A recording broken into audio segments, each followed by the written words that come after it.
খবরের দিকে নজর রাখতে হচ্ছে। মুখ্যমন্ত্রীর ওপর আক্রমণের পরের দিনই বদল হলো দিল্লি পুলিশ কমিশনার। দিল্লিতে নতুন পুলিশ কমিশনার সতীশ গোলচা। রেখা গুপ্তার উপরে হামলার ঘটনা ঘটেছিল, তারপরেই কিন্তু যেটা জানা যাচ্ছে যে দিল্লি পুলিশ কমিশনারের বদল হয়েছে। দিল্লি পুলিশ কমিশনার বদল, দিল্লির মুখ্যমন্ত্রী রেখা গুপ্তার উপরে যে হামলার ঘটনা তারপর তিনি পুলিশ কমিশনার বদল। দিল্লির নতুন পুলিশ কমিশনার হলেন সতীশ গোলচা। মুখ্যমন্ত্রীর উপর আক্রমণের পরের দিনই বদল হলো দিল্লি পুলিশ কমিশনার। দিল্লিতে নতুন police commissioner Satish Golcha. Delhi DIG কারা পদে ছিলেন এই সতীশ গোলচা?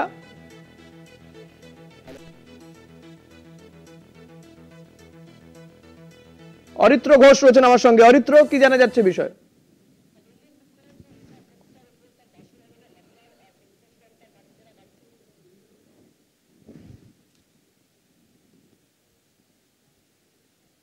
রেখা গুপ্তার উপর হামলার পরবর্তী ক্ষেত্রে এই বদল করা হয়েছে। দেখো, যেটা জানতে পারা যাচ্ছে 1992 ব্যাচের আইপিএস সতীশ গোলচা, তাকে দিল্লির নতুন পুলিশ কমিশনার পদে বসানো হয়েছে এবং এর আগে খুব উল্লেখযোগ্যভাবে গত 1 আগস্ট অস্থায়ী দায়িত্বে ছিলেন, দিল্লি পুলিশ কমিশনার পদে ছিলেন SBK সিং।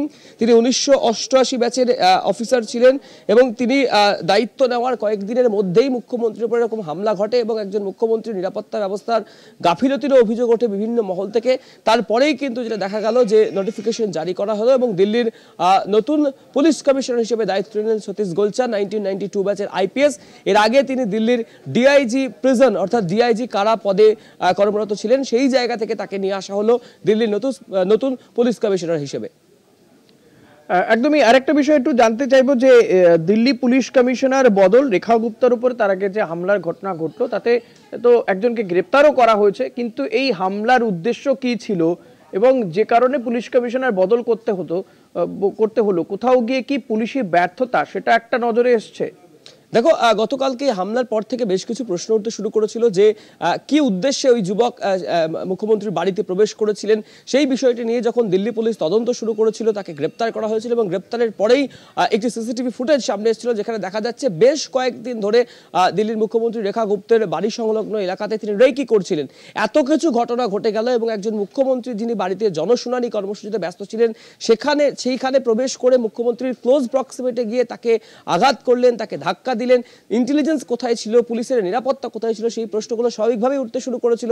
আর সেই প্রশ্নগুলো ওঠার পরেই কিন্তু যেটা দেখা গেল, তড়িঘড়ি 24 ঘন্টা কাটতে না কাটতেই কিন্তু দিল্লির নতুন পুলিশ কমিশনার পদে নিয়ে আসা হলো সতীশ গোলচাকে এবং যিনি পুলিশ কমিশনারের দায়িত্ব ছিলেন তাকে সেখান থেকে অব্যাহতি দেওয়া হলো এবং 1992 ব্যাচের এই আইপিএস সতীশ গোলচা, তিনি এর আগেও দিল্লি পুলিশের ডিআইজি কারা পদের দায়িত্ব সামলেছেন, তাই সেই অফিসারকেই কিন্তু নিয়ে আসা হলো দিল্লির নতুন পুলিশ কমিশনার পদে।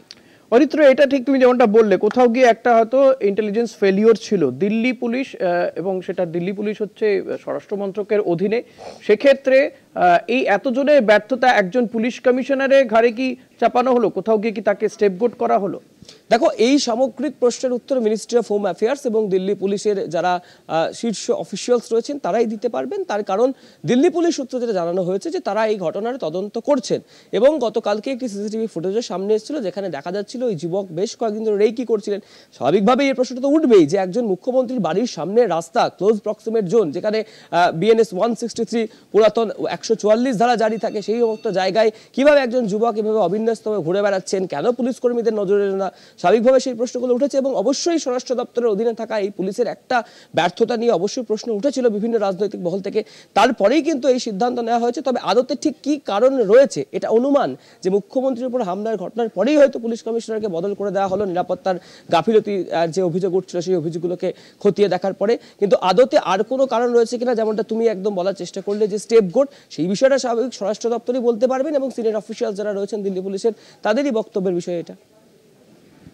একদমই। অনেক ধন্যবাদ অরিত্র। কথা বলছিলাম আমাদের প্রতিনিধি অরিত্র ঘোষের সঙ্গে। দিল্লি পুলিশ কমিশনার বদল, সতীশ গোলচা তিনি হলেন নতুন পুলিশ কমিশনার। দিল্লির মুখ্যমন্ত্রীর উপরে আক্রমণের পরেই কিন্তু বদল করা হলো দিল্লি পুলিশ কমিশনার।